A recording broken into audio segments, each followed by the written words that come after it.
અને હવે વિગતવાર ગુજરાતના સમાચારોની વાત કરીએ અને સૌથી પહેલા વાત કરવી છે વરસાદની। વરસાદ આજે ભાવનગરમાં મન મૂકીને વરસી રહ્યો હોય તેવા દ્રશ્યો સામે આવ્યા છે। ભાવનગર જિલ્લાના જેસરમાં આજે સારો એવો વરસાદ પડ્યો છે। તાલુકામાં અચાનક જ વરસાદી વાતાવરણ જામ્યું છે। એકાએક જ આ માહોલ છવાયો છે। બપોર બાદ જેસર પંથકમાં રાજપરા, જનાપાદર અને શેરડીવદર જેવા ગામો છે, અયાવેજ તેમજ સનાળા સહિતના ગામડાઓ છે જ્યાં આજે વરસાદી વાતાવરણ જોવા મળ્યું છે। સારો એવો વરસાદ વરસી રહ્યો છે, રસ્તાઓ પર પાણી વહી રહ્યા છે। ખેડૂતો ખુશ છે કારણ કે આ જ પ્રકારના વરસાદની તેઓ આશા રાખતા હતા। વાવણી લાયક આ વરસાદ કહી શકાય। ભારે પવન ફૂંકાઈ રહ્યો હતો અને આ પવનની સાથે સાથે ભાવનગર પંથકમાં આજે મોટાભાગના વિસ્તારોમાં આ જ પ્રકારના દ્રશ્યો રહ્યા છે। જો વાવણી લાયક વરસાદ વરસતાની સાથે જ ખેડૂતો ખુશ છે કારણ કે આવા વરસાદની અપેક્ષા રાખતા હતા। આ ભાવનગરના દ્રશ્યો છે। આખું સૌરાષ્ટ્ર અને આખું ઉત્તર ગુજરાત, મધ્ય ગુજરાત અને દક્ષિણ ગુજરાત આવા જ વરસાદની રાહ જોઈને બેઠું છે।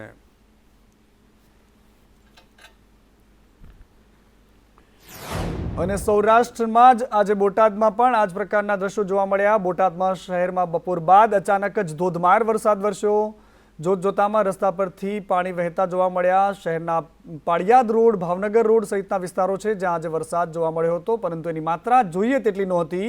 જેસર જેટલો અહીંયા વરસાદ નથી, પરંતુ રસ્તા ભીના કરીને જાય તેવો વરસાદ ચોક્કસથી વરસ્યો છે।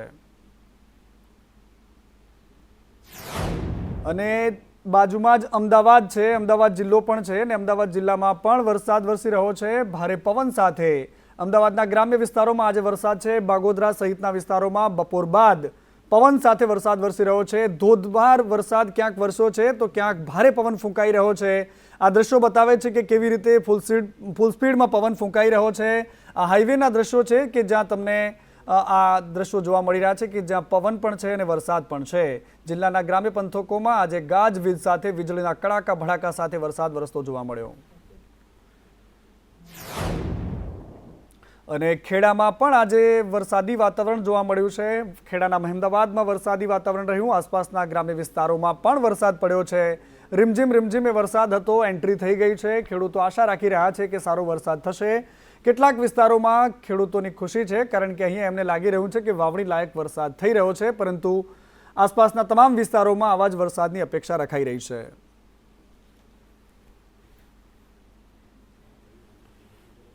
ચોમાસું નવસારીમાં રિસાઈને બેઠું છે, પરંતુ એ પહેલા ક્યાંક છૂટો છવાયો, ક્યાંક ધોધમાર આ પ્રકારનો વરસાદ થઈ રહ્યો છે।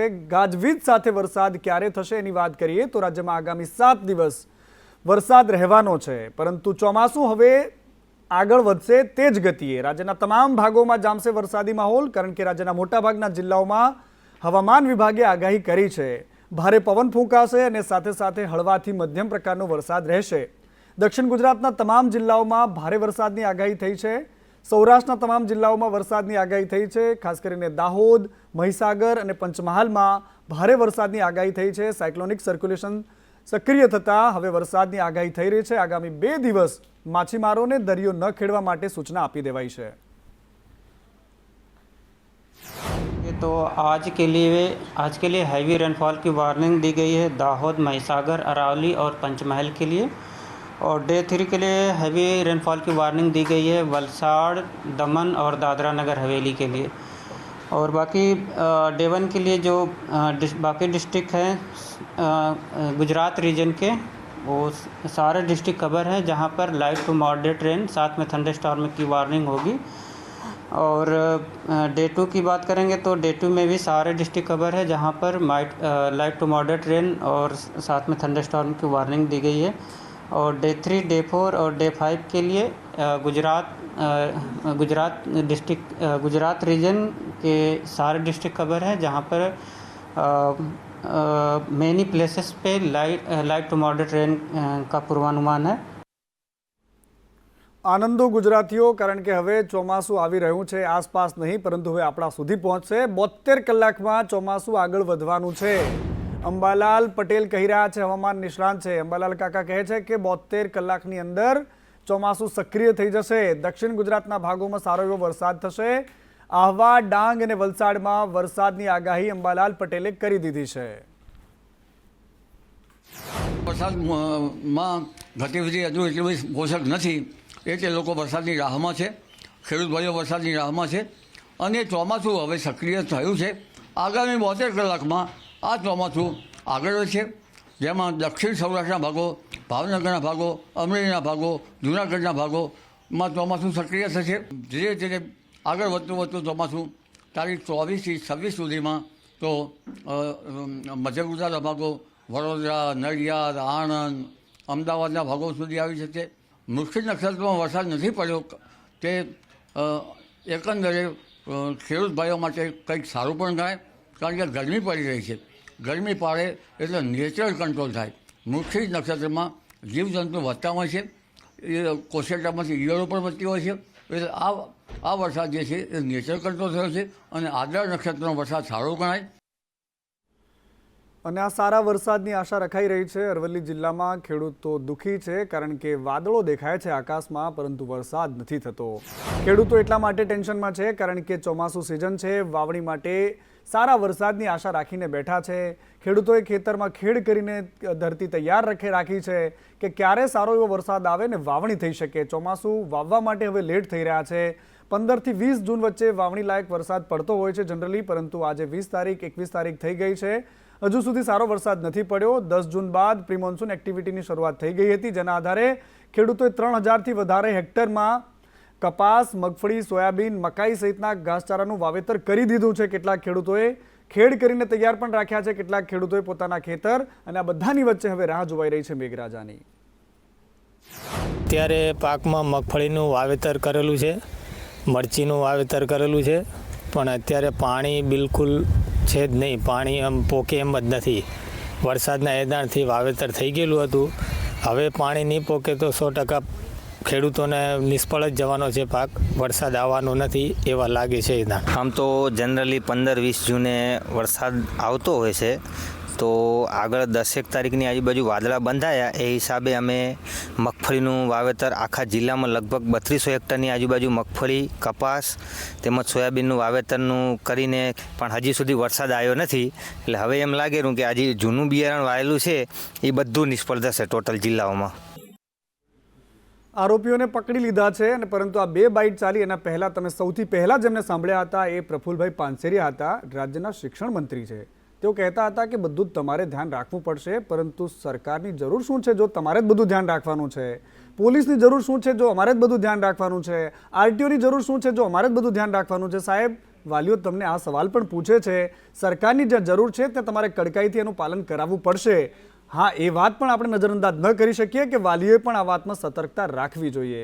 બીજી સતર્કતા એ પણ રાખવાની છે કે આપણે રોંગ સાઈડ ન જઈએ, અને જો તમે રોંગ સાઈડ જઈ રહ્યા છો તો તમારે સાવધાન થવાની જરૂર છે, કારણ કે આવતીકાલથી અમદાવાદમાં તમે બક્ષવામાં નહીં આવે.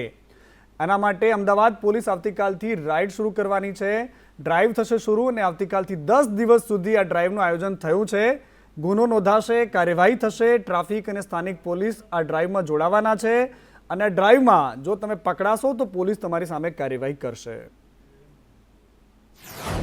કે અવારનવાર એક્સિડન્ટના બનાવો જે બને છે તેમાં રોંગ સાઈડ આવતા વાહનોથી અકસ્માતના બનાવ બનતા હોય તો સ્પેસિફિક ઝુંબેશ અમે 10 દિવસ સુધી આવતીકાલથી 22 તારીખથી લઈ અને 31 તારીખ સુધીના ડ્રાઈવનું આયોજન કરે છે, અને સ્પેસિફિક રોંગ સાઈડથી આવતા વાહનો માટેનું અમે ડ્રાઈવનું આયોજન કરેલ છે.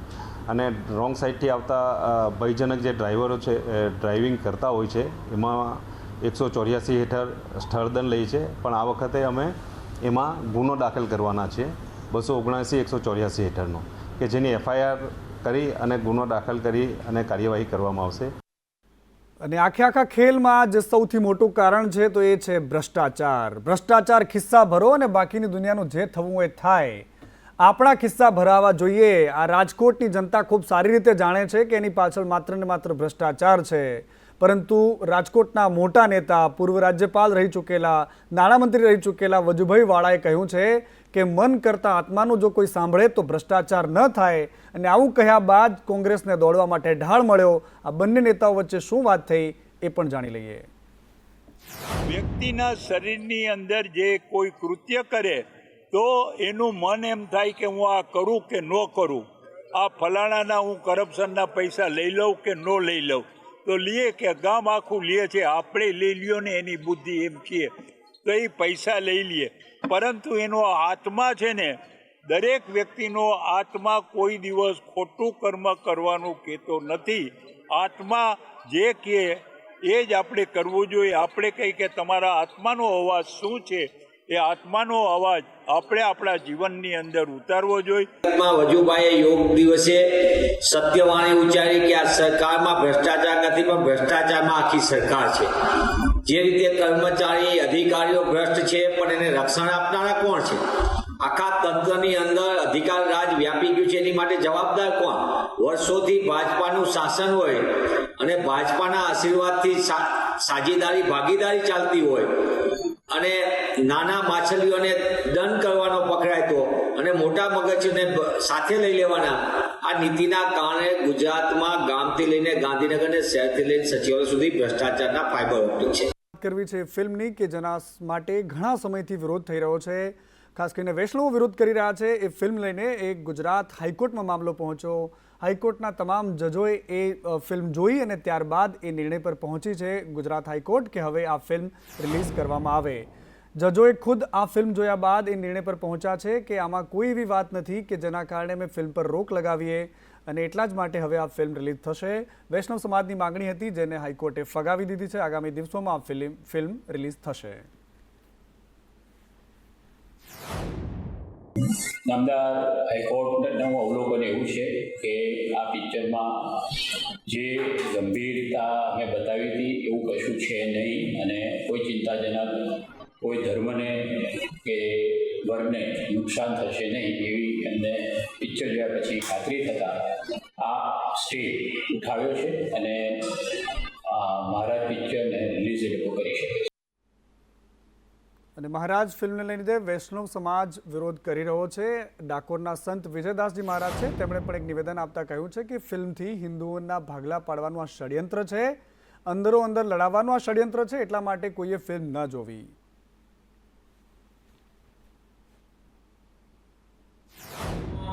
અમે સાધુ સંતો અને વિશ્વ હિન્દુ પરિષદ તમામ લોકો વિરોધ કરે છે, કારણ કે હિન્દુ ધર્મના લોકોને પોતાના ધર્મગુરુ તરફ કેવી રીતે એ લોકોમાં ધૃણા પેદા થાય, હિન્દુ કેમ વિરોધી બને, એનું આ બહુ મોટું ષડયંત્ર અધર્મી અને વિધર્મી લોકો દ્વારા થઈ રહ્યું છે. તમે જુઓ